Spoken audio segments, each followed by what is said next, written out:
Ladies and gentlemen, we all have dreams we haven't acted on, goals that sit quietly in the background, conversations we haven't had, chances we haven't taken, and if you ask most people why, they'll say, "I'm just not ready yet." But what if I told you?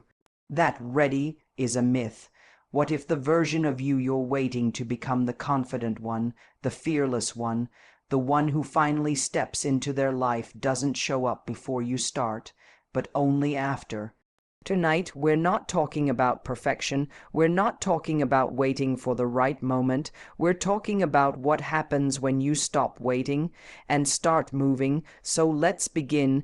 This is You Don't Need to Wait Until You Feel Ready. We all have desires. We want more peace, more love, a deeper sense of fulfillment. We want to be successful, feel proud of ourselves, and live a life that actually feels like ours. And most of us are not short on desire, in fact. We're full of it. We dream, we visualize, we even make to-do lists, but still, something holds us back. It's frustrating because we're trying, we're wanting, and yet nothing seems to change. That's because desire alone doesn't move the needle. Belief does. You can want something with your whole heart, but if deep down you don't believe it's possible for you, your actions will never align with your intentions. You'll hold back in conversations. You'll hesitate to say yes to new opportunities. You'll question your own worth the moment you get close to the very thing you said you wanted. Belief is the silent force running in the background of your life. It's not loud, but it's powerful. It drives the decisions you make when no one's watching. It influences how you carry yourself in a room. It shapes how you speak about your future, how you handle rejection, and even how long you're willing to stay committed to something when it gets hard. Belief has the final vote, not desire. Most people don't realize how much their internal narrative is dictating their results. You might say you want a healthy relationship, but if somewhere inside you believe that real love always leaves, or that you're too much or not enough, you'll find a way to push people away or attach to the wrong ones. You might say you want to start a business or chase your purpose, but if you believe you don't have what it takes, you'll stay stuck in planning mode, safe but unsatisfied. And belief doesn't show up in the big, obvious ways. It shows up in the tiny moments, the choice to speak or stay silent, to apply or hold back, to commit or retreat, to invest in yourself or put it off. These small, quiet decisions are being guided not by what you say you want, but by what you believe you deserve. Your belief system becomes the lens through which you interpret every part of life. It becomes the story that explains why things happen or why they don't. If you believe you're unlucky, you'll miss the opportunity that's right in front of you because you're already convinced it's not meant for you. If you believe you always get abandoned, you'll see distance as rejection even when it isn't. That's the dangerous thing about belief. It doesn't just affect how you act. It controls how you see, and the scariest part, most of us are carrying around beliefs we didn't even choose. They came from our childhood, our past relationships, one bad failure, one moment of being told we weren't enough, and instead of challenging those beliefs, we adapted to them. We shaped our behavior to avoid the pain they warned us about. We played smaller, we became more agreeable, we shrank to stay safe. But playing small doesn't protect you from pain, it just protects you from growth. And it keeps you stuck in a loop where your reality keeps confirming the very beliefs you need to break free from. The relationship ends and you think, "See, I knew I wasn't lovable." The promotion goes to someone else and you think, "I knew I wasn't leadership material." And around it goes. Desire is not enough to break that cycle. Because desire says, "I want this." Belief says, "I can have this. I'm worthy of this. I'm ready for this." And only one of those two statements leads to action. Only belief gets you to take the step when you're scared. Only belief keeps you going when it's easier to quit. Only belief convinces your body to move when your mind is full of doubt. The beautiful thing is that belief is not something you're born with, it's something you build. It starts with a new decision, a new thought, a new story. It starts with noticing the old beliefs that have been running your life and asking, what if this isn't the truth? What if I've been wrong about me? Because you don't get the life you want. You get the life you believe you're allowed to have, and when that belief finally changes, so does everything else. It's a strange thing when you start to pay attention to the voice in your head, the one that questions your worth, your timing, your capability, the one that shows up just as you're about to speak or try or stand a little taller.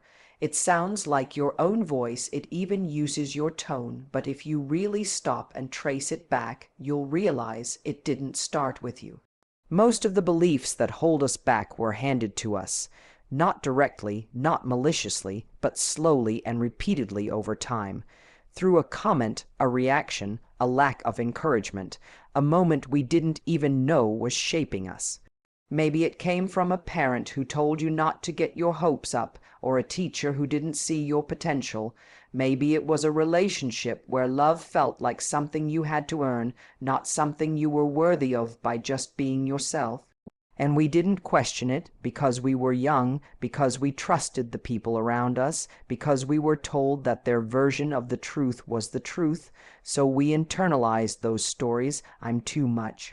I'm not enough. People always leave. I'll never be chosen first. Success isn't for people like me.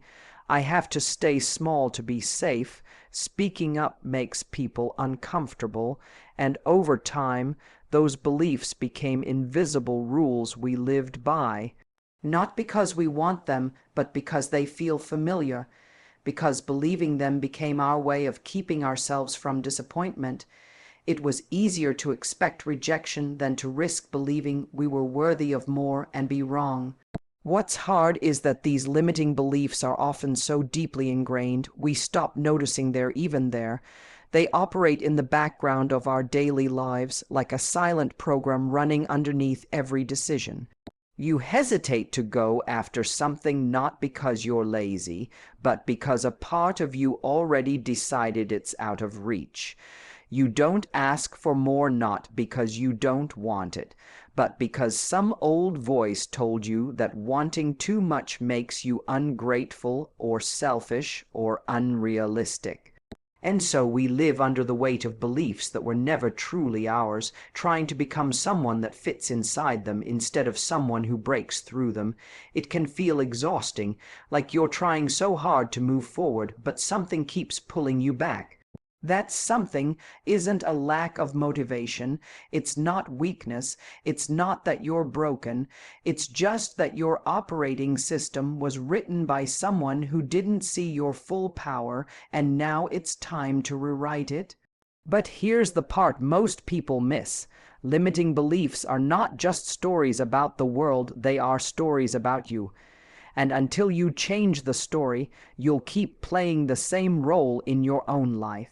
You'll keep attracting the same patterns, the same dynamics, the same outcomes, not because they're destined, but because they feel familiar. We repeat what we don't heal, and we stay loyal to the belief systems we never chose simply because they were there first. The moment you become aware of those beliefs is the moment everything starts to shift. You begin to notice the way you shrink yourself in conversations, the way you downplay your wins, the way you say, I'm fine, when what you really want is connection. You start to realize that most of the limits in your life aren't made of real walls, they're made of words you once believed without questioning. There's a moment, and it doesn't happen all at once, when you stop and say, wait, who told me that I couldn't? And it's in that moment you take back your power, because questioning the belief is the first step to breaking it. You're not broken, you're not behind, you're not unworthy. You've just been following rules that were never written for you. And the beautiful thing is once you recognize that, you can start choosing new ones, ones that fit who you really are and who you're still becoming, because your future doesn't have to live inside someone else's past. Belief isn't some magical moment where everything suddenly clicks and you just know it's all going to work out. It doesn't show up on the days you feel powerful, confident, or fearless. That's the mistake most people make. They wait for belief to come to them, like a wave of inspiration or a lightning bolt of certainty. But belief doesn't work that way. It's not something you feel first. It's something you decide first. You choose to believe in yourself when it would be easier not to. You choose to back yourself even when the evidence around you is unclear or unfinished. You choose to keep going even when your brain is screaming with self-doubt and your heart is heavy with hesitation. You don't wait for the belief to arrive, you build it, and that's what makes it powerful. Because it means belief isn't reserved for the few who are naturally confident or lucky or fearless. It means belief is available to everyone, even the person who's been hurt, even the person who's failed. Even the person who's never been told they're enough. Belief isn't a gift, it's a choice you make over and over again until it becomes part of who you are. You don't need to feel ready to believe. You just need to choose it. That's what makes belief the foundation of real transformation. It isn't reactive. It doesn't depend on mood, motivation, or momentum. It depends on discipline. You wake up in the morning and you choose to carry the belief that you are worthy of more, even if you're tired, even if nothing's gone your way lately, even if part of you still doubts it. Belief is showing up on the days you're tempted to give up. Belief is doing the work when no one's watching, when no one's validating, when no one's cheering. Belief is quietly saying to yourself, I still believe in me. After things fall apart, it's not glamorous. It's not loud, but it's honest and it's consistent. Feelings fluctuate. Some days you wake up motivated, hopeful, focused. Other days you feel like you're moving through fog. If belief were based on feelings, it would collapse every time the weather changed, every time something didn't go your way, every time you were tired or anxious or uncertain. That's why belief has to be a decision, because feelings aren't stable enough to build a life on. Choosing belief doesn't mean ignoring fear or pretending everything's fine. It means seeing the fear and still saying, I'm moving forward. It means acknowledging that you don't have all the answers and still taking the next step. Belief is quiet courage, the kind that doesn't wait for permission or proof. Some of the most successful, grounded, and resilient people you'll ever meet didn't get where they are because they always felt confident. They got there because they acted like someone who believed even when they didn't feel like it. They showed up when it was uncomfortable. They stayed committed when things got inconvenient. They spoke up when it would have been easier to shrink. Because they understood belief is not something that visits you, it's something you cultivate. You don't become confident first and then believe. You believe first and confidence follows. You don't become strong first and then act. You act, and strength is built through that choice. Most people are waiting to feel certain before they commit, but it's the commitment that creates certainty. It's easy to believe when everything is going well, when the results are flowing, when people are supportive, when the progress is obvious. But real belief is built when things are uncertain, when the outcome is unknown, when you're planting seeds in the dark, hoping they'll grow.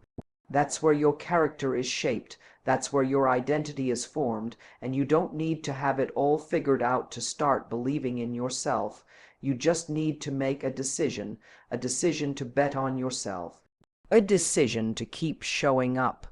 A decision to stop waiting for the perfect moment and realize you are the moment. You just have to act like it. Belief is a decision you make before the evidence shows up. And when the evidence finally arrives, it's not what created your belief, it's what confirms it. But you chose it first, and you'll have to keep choosing it day after day, not because it's easy, but because it's who you are becoming. There's this myth a lot of us carry, the idea that we have to feel ready before we begin, that some moment will arrive where the fear is gone, the timing is perfect, and everything inside of us finally feels confident and qualified. We think readiness is something that just appears, like a green light that says, now is your time. But that moment rarely shows up, because readiness isn't something you feel first, it's something you build after you begin. Most people spend years waiting for clarity, waiting for motivation, waiting for the perfect moment, but what they're really doing is avoiding the discomfort of being seen starting small. Avoiding the risk of failing, avoiding the possibility that maybe they won't get it right the first time, and so they stay stuck not because they're incapable, but because they think they have to become fearless before they move. You don't need to feel certain. You don't need to have all the answers. You don't need to be the most talented or the most experienced person in the room. What you need is willingness, a willingness to show up messy, unsure, and in progress. A willingness to act even when your voice shakes. A willingness to trust that growth doesn't come from waiting, it comes from walking through the discomfort and realizing it didn't break you. And so, if you take nothing else from this moment, take this: you don't need to feel ready. You don't need to have it all figured out. You just need to be willing to show up, to begin, to trust that the next version of you is waiting on the other side of action. The life you want isn't asking you to be perfect. It's asking you to start messy, uncertain, still learning, because the people who build the life they're proud of, they didn't wait for confidence, they moved before they had proof, and the belief came because they acted, not the other way around. So go now, do the thing, say yes, take the step, bet on yourself, not later, not someday, not when you feel ready, but now, because now is enough. Thank you.